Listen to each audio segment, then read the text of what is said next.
നമസ്കാരം. കഴിഞ്ഞ ദിവസം ബംഗളൂരു ഹൈദരാബാദ് റൂട്ടിൽ സംഭവിച്ച ഈ ഒരു ആക്സിഡൻറ്റിനെ പറ്റി ഇപ്പോൾ നമ്മുടെ ഓൺലൈൻ വീഡിയോസിലൊക്കെ കാര്യമുള്ള ചർച്ചകളും കാര്യങ്ങളും നടക്കുന്നുണ്ട്. കൂടുതലായിട്ടും റോഡിൻ്റെ കണ്ടീഷൻ, അല്ലെങ്കിൽ ഓവർ സ്പീഡ്, അങ്ങനെയുള്ള കാര്യങ്ങൾ, ഈവൻ ഡ്രൈവറിൻ്റെ ലൈസൻസ് ഫേക്കായിരുന്നു എന്നൊക്കെ ന്യൂസ് വരെ സ്പ്രെഡ് ആവുന്നുണ്ട്. പക്ഷേ ഈ ബസ്സിൻ്റെ ആക്ച്വൽ സ്ട്രക്ചറിനെ പറ്റി, അല്ലെങ്കിൽ സ്കാനിയ പോലുള്ളൊരു ബിൽഡർ ആയിരുന്നിട്ട് കൂടി എന്തുകൊണ്ട് എമർജൻസി ആയിട്ട് ആൾക്കാർക്ക് എക്സിറ്റ് ചെയ്യാൻ പറ്റിയില്ല. മിഡ് നൈറ്റ് ആയിരുന്നു, 3 മണി ആ സമയമായിരുന്നു, ആൾക്കാർ ഉറങ്ങായിരുന്നതൊക്കെ ശരിയാണ്.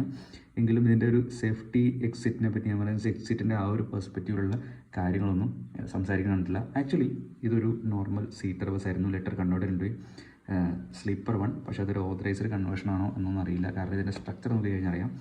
ഈ ഒരു ഭാഗം ഒറിജിനൽ വോൾവോൻ്റെ സ്ട്രക്ചർ എടുത്ത് നോക്കിയാൽ തന്നെ അറിയാം. ഇത്രയും ഭാഗത്ത് ഓൾറെഡി ഒരു ഇരുമ്പ് കൊണ്ടുള്ള ആ ഒരു സ്കെൽട്ടൻ ബസ്സിൻ്റെ സ്ട്രക്ചർ ഇട്ടാൻ വേണ്ടിയാണ് ഇവിടെയാണ് വീല് വരുന്നത്. സ്കെൽട്ടൻ ഭാഗം ഉണ്ടായിരുന്നു. ഈ ഭാഗത്താണ് സീറ്റിലുണ്ടായിരുന്ന സീറ്റുകൾ വരുന്നത്. അപ്പോൾ സ്ലീപ്പറായിട്ട് കൺവേർട്ട് ചെയ്തപ്പോഴും ഇതേ സ്ട്രക്ചർ തന്നെയാണ്. അപ്പോൾ ഈവൻ ഒരു ആക്സിഡൻറ്റ് ഉണ്ടായാൽ പോലും ഇത്ര ഉള്ളൊരു ഭാഗത്തുണ്ടല്ലോ, ഈ ഒരു ഭാഗത്തുള്ള ഗ്ലാസ് ഏരിയ കൂടി ആർക്ക് രക്ഷപ്പെടാൻ സാധിക്കില്ല. മുകളിൽ പിന്നെ ഗ്ലാസ് തല്ലി പിടിച്ച് രക്ഷപ്പെടാം.